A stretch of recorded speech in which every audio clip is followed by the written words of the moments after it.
Le Seigneur soit avec vous. Et avec votre esprit. Évangile de Jésus-Christ selon saint Luc.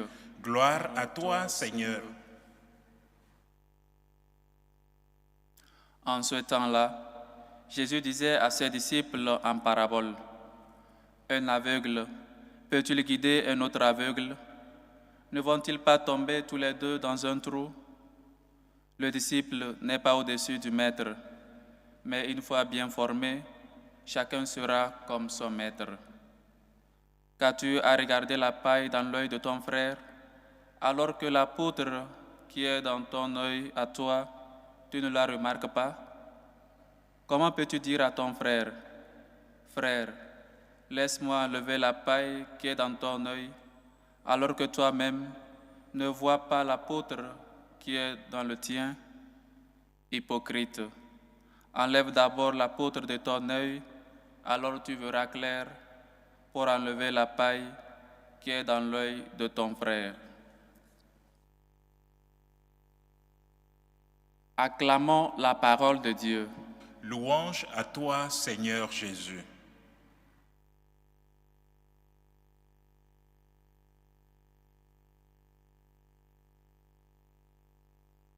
Un aveugle peut-il guider un autre aveugle?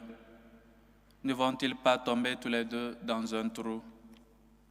Frères et sœurs, aujourd'hui, le Seigneur nous met en garde de toujours vouloir corriger les autres sans d'abord vérifier, sans d'abord soigner notre propre vie, sans d'abord soigner notre propre conduite.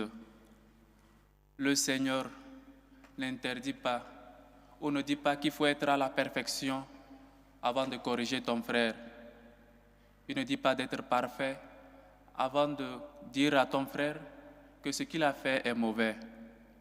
Mais il s'agit ici que toi-même tu puisses faire lumière dans ta vie, tu puisses faire lumière sur tes actions, sur tes actes, avant de corriger l'autre.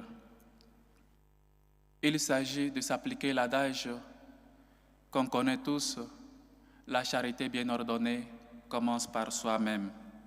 Il faut aussi, frères et sœurs, que la leçon que nous voulons appliquer aux autres nous soit appliquée d'abord à nous-mêmes.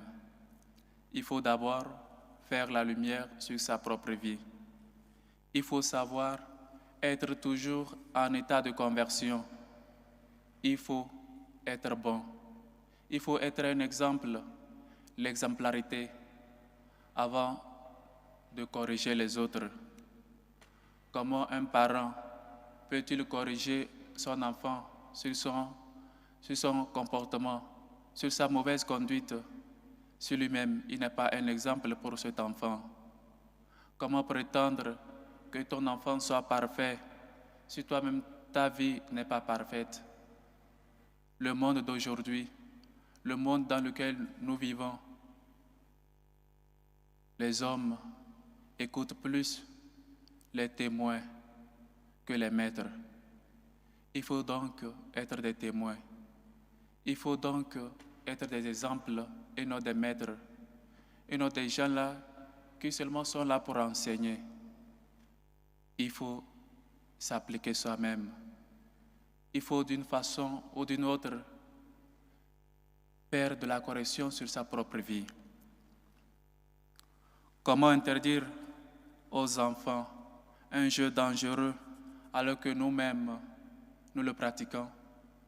Comment prétendre que les autres soient humbles alors que nous-mêmes nous sommes revêtus d'orgueil? L'homme écoute non pas seulement les témoins, il voit le témoignage, il voit le témoin. Comme saint François l'avait dit, le vrai témoignage, c'est l'exemple de vie et non les paroles. Fais lumière sur ta vie, revois sur ta vie, revois ce que tu veux corriger sur l'autre si toi-même, il n'y a pas ces trucs-là dans ta vie. Jésus nous a dit, je suis la lumière, je suis venu pour donner la lumière. Il faut donc, frères et sœurs, recevoir cette lumière, faire la lumière dans nos vies, faire la lumière dans nos actions, afin que, ayant reçu cette lumière qui est le Christ, nous puissions apporter cette lumière aux autres. Notre vie, notre exemple, c'est ce qui séduit le plus, c'est ce qui donne plus d'exemples, c'est ce qui attire plus. Nous sommes donc chrétiens et dans notre vie de baptisés, nous sommes appelés à annoncer le Christ, tous baptisés, et nous sommes prêtres par le baptême, le sacerdoce baptismal. Nous sommes appelés à aller de la part du Seigneur, annoncer à nos frères et sœurs de la parole de Dieu, qui n'ont qu'à se repentir de leurs actes, de leur comportement, afin qu'ils puissent, eux aussi, reconnaître Dieu dans leur vie, faire la lumière dans leur vie. Mais nous avons besoin, nous aussi, de faire la lumière sur nos vies. Nous avons besoin aussi, chers frères et sœurs, de vivre la vérité, d'être dans la vérité. On n'est pas des hommes sans défaut, on n'est pas des saints. Il faut reconnaître que nous sommes des pécheurs. Dans chaque célébration, avant le commencement même de la célébration, nous demandons au Seigneur pardon pour nos péchés.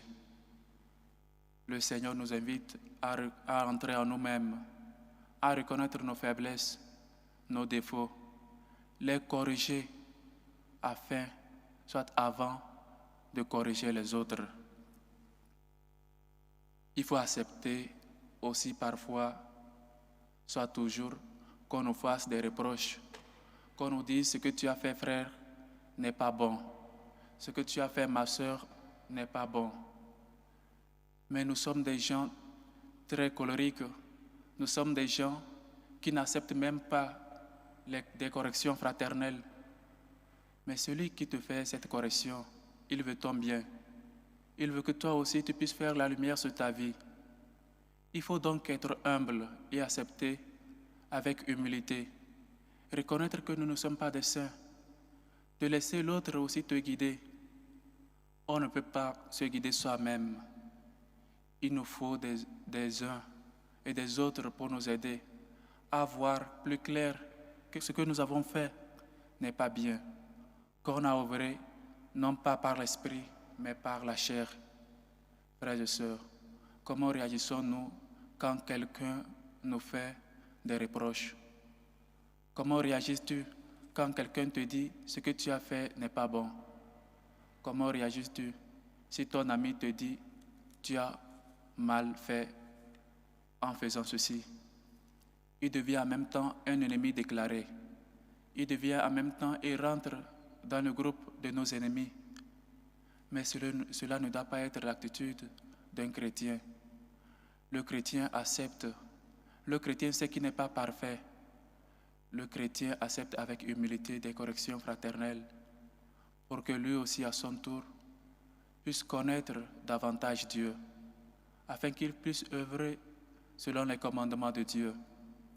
Reconnais aujourd'hui, frère, que tu as besoin de l'aide des autres, que tu n'es pas parfait, d'accepter des corrections, mais avant tout, que celui ou celle que tu veux corriger, toi, à ton tour, que la personne puisse dire, celui-ci me dit cela, parce que lui aussi s'est converti, parce que lui aussi il agit correctement. C'est pourquoi, frères et sœurs, il est important de faire la lumière sur notre propre vie avant de pouvoir corriger les autres. Avant de parler aux autres de leur mauvaise conduite, il faut faire la lumière sur sa propre vie. Le Seigneur ne nous dit pas d'arriver à la perfection avant de corriger les autres. Il veut seulement que nous aussi, nous soyons des exemples, nous soyons ces hommes-là qui acceptent avec humilité des erreurs, qui acceptent qu'ils ne sont pas saints, afin qu'ils puissent faire lumière sur leur vie, dans leur vie, et que par la grâce de Dieu, ils puissent aussi aller vers des autres pour les corriger. Il est aujourd'hui important, frères et sœurs, de revoir nos conduites, de revoir aussi la manière dont nous corrigeons les uns et les autres. Nous parlions toujours des autres, de leur mauvaise conduite, de leurs mauvais actes, mais nous-mêmes, nous agissons de la sorte quand on est seul. Nous agissons de la sorte dans les ténèbres. La correction fraternelle, il faut la faire. Il faut toujours la faire. Mais que celui à qui tu veux faire cette correction puisse accepter cette correction avec humilité. Parce que tu es un homme crédible. Parce que ta vie est presque parfaite. Parce que tu suis les commandements de Dieu. C'est pourquoi dans la vie d'un chrétien, il est nécessaire un directeur spirituel. Il est important un accompagnateur spirituel pour qu'on puisse croître dans notre vie de chrétien. On pense que souvent c'est seulement les séminaristes qui ont besoin des directeurs spirituels, qui ont besoin des accompagnateurs spirituels. Mais chaque chrétien en a besoin.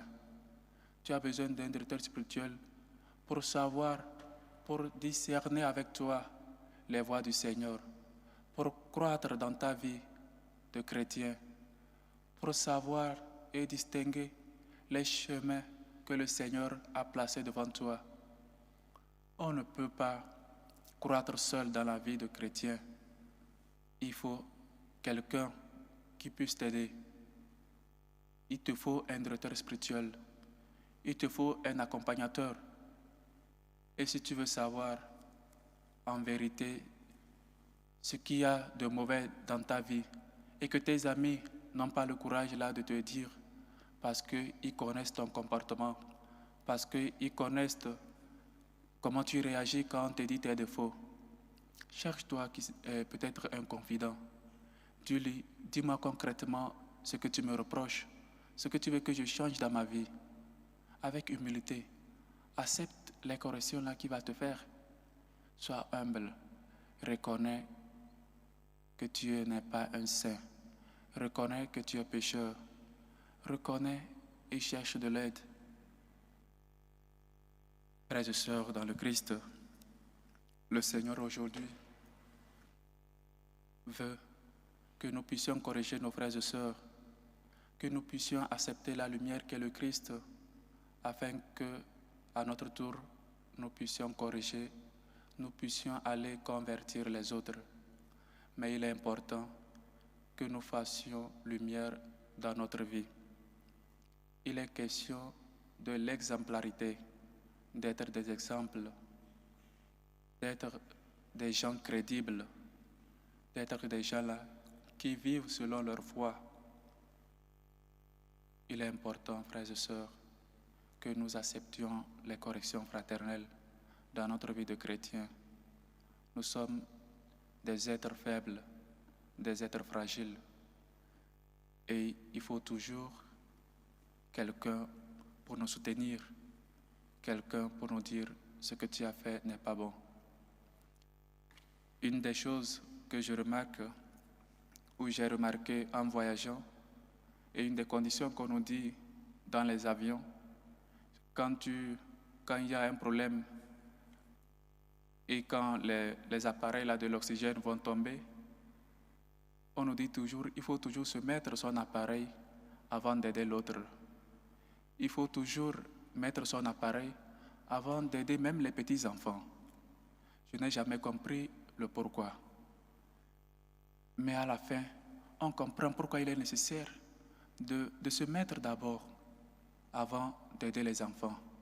Parce que nous-mêmes, on a besoin de faire lumière sur notre vie. On a besoin d'être des exemples. On a besoin que quelqu'un nous guide, que quelqu'un nous aide à reconnaître nos erreurs, que quelqu'un puisse venir de la part du Seigneur et nous montrer le vrai chemin. C'est pourquoi, quand il faut mettre cet appareil, comme nous disent dans les avions, il faut faire la lumière sur sa propre vie avant de corriger les autres. Il faut soi-même être un exemple, l'exemplarité, avant de prétendre donner des exemples aux autres. Un parent doit corriger toujours son enfant avec bien sûr charité, mais il faut d'abord être un exemple. Il faut toujours dire aux enfants que ce qu'il a fait, ce qu'ils ont fait n'est pas bien. Mais il faut toujours que toi, parent, tu puisses éviter toi-même ce que l'enfant là a fait pour être un exemple. Le monde n'a pas besoin de maîtres. Le monde a besoin des témoins, des vrais témoins, des gens là qui ont su faire la lumière dans leur vie, être des exemples.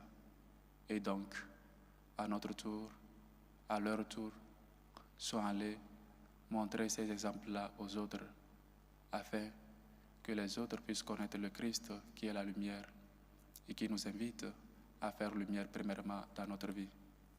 Que le Seigneur nous aide à reconnaître nos erreurs, à faire la lumière dans nos vies et accepter avec humilité des reproches, des corrections que les autres nous font. Que sa grâce nous aide et que la Vierge Marie intercède pour tous.